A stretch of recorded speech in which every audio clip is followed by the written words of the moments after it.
বিধানসভার শীতকালীন অধিবেশনে ত্রিপুরা কেন্দ্রীয় বিশ্ববিদ্যালয়ের নিয়োগ দুর্নীতি নিয়ে প্রশ্ন। উত্তরে বিশ্ববিদ্যালয়ের শিক্ষক ও শিক্ষাকর্মী নিয়োগের প্রক্রিয়া বাতিলের ইঙ্গিত দিলেন মুখ্যমন্ত্রী। বিধানসভায় বিরোধী দলের বিধায়ক সুদীপ রায় বর্মন ত্রিপুরা কেন্দ্রীয় বিদ্যালয়ের নিয়োগ দুর্নীতি নিয়ে অভিযোগ তোলেন। বিদ্যালয়ে শূন্য পদের চাকরি বহির্রাজ্যে পাঠানো হচ্ছে। নতুন জাতীয় শিক্ষানীতির নির্দেশ অনুসারে চাকরি প্রদানের ক্ষেত্রে রাজ্যের প্রার্থীদের প্রাধান্য দেওয়ার কথা। রাজ্য সরকারও চাকরির ক্ষেত্রে পিটিআরসি বাধ্যতামূলক করেছে, কিন্তু বিশ্ববিদ্যালয়ে মানা হচ্ছে না সেই নির্দেশ, এমনটাই অভিযোগ।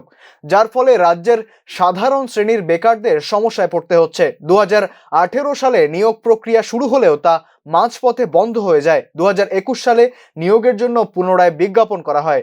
সে সময় 2018 সালের আবেদনকারীদের মধ্যে বয়স উত্তীর্ণ যুবকদেরও আবেদনের সুযোগ দেওয়া হয়। তবে 2021 সালেও নিয়োগ প্রক্রিয়া মাঝপথে বন্ধ করে দেওয়া হয়।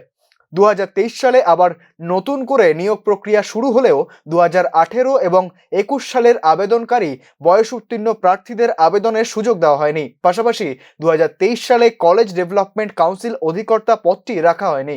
ত্রিপুরা কেন্দ্রীয় বিদ্যালয়ের নিয়োগ দুর্নীতির কারণে দেশব্যাপী ত্রিপুরার সুনাম নষ্ট হচ্ছে বলেই দাবি করছেন বিরোধীরা।